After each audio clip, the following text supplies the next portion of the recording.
안녕하세요. 박지원 대표입니다. 오늘은 이런 정치 얘기나 이런 얘기는 빼고 올해 한 해 동안 저희가 겪으면서 내년에는 꼭 이걸 좀 해결해 줬으면 좋겠다 라는 얘기를 잠깐 드려보려고 합니다. 우리나라 이제 금융정책을 총괄하는 그런 쪽에 간담회를 다녀오면서 그쪽에 건의했던 내용이 있습니다. 저는 주택 가격 안정 이런 부분에서도 영향을 미치는 이런 상가주택, 빌라라고 표현하죠. 통상 다세대 다가구 이런 소규모 이런 건물들에 대해서 취득세 중과 부분 이런 부분을 조금 해결책을 좀 마련해 주면 좋지 않겠느냐라고 건의를 했던 적이 있습니다.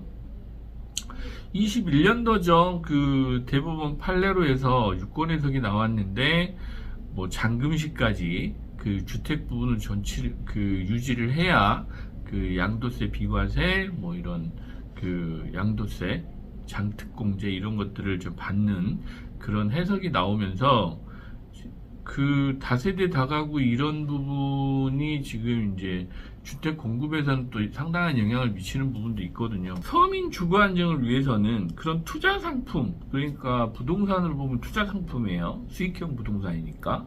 투자 상품 쪽에다가 정책의 어떤 포커스를 맞추는 것보다는 서민 주거 안정이나 이런 어떤 도시 활성화 차원, 이런 활력이라고 표현할게요.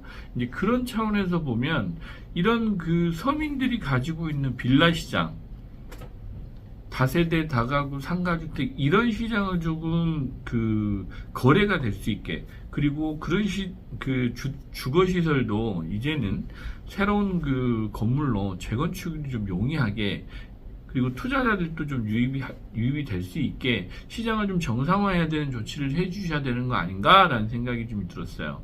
그래서 이제 내년에는 이번에 조세 개정안도 통과가 안 됐던데, 이왕이면 내년에는 이런 아파트 쪽 지산센터 생수 이런 대규모 프로젝트들 말고 소규모로 이렇게 투자하는, 예를 들면 저희들 옛날에 빌라 장사라고 표현했어요. 이제 그런 어떤 시장도 조금은 정상화 좀 시켜주는 정책이 좀 나왔으면 좋겠다라는 바람으로 오늘 아침에는 조금 말씀을 보는 겁니다. 예를 들면 빌라 같은 경우는 21년도에 유권 해석이 나와서 이제 그렇게 하긴 하는데 시행령으로도 할 수 있고요. 아니면 법이 그렇다고 하면 법을 개정해 주면 되는 거니까. 예를 들면 빌라로 살고 계셨던 분은 계약 시점까지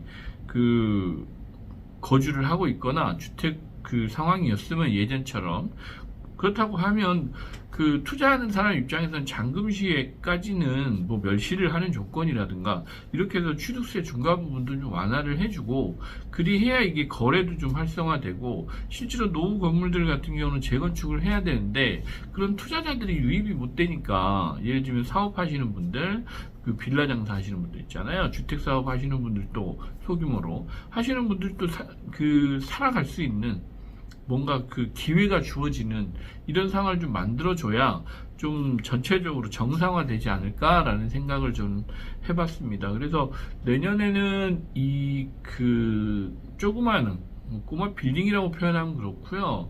조그마한 다세대 다가구 주거용 건물들 중에 보면 이런 조그마한 건물들이 좀 거래되고 또 재건축이 돼서 서민들 입장에서는 좀 쾌적한 주거 환경을 만들 수 있게, 그리고 도시도 예를 들면 환경도 좋아지잖아요. 새 건물이 들어오면.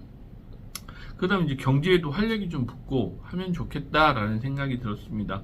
물론 전세 사기 사건 때문에 빌라나 이런 수요도 급격하게 줄어든 것도 맞는데, 이게 이제 계속 이렇게 놔둘 수는 없는 거니까 시장을 좀 정상화해 주셨으면 좋겠다라는 바람으로 오늘 아침에는 좀 말씀을 드립니다. 그래서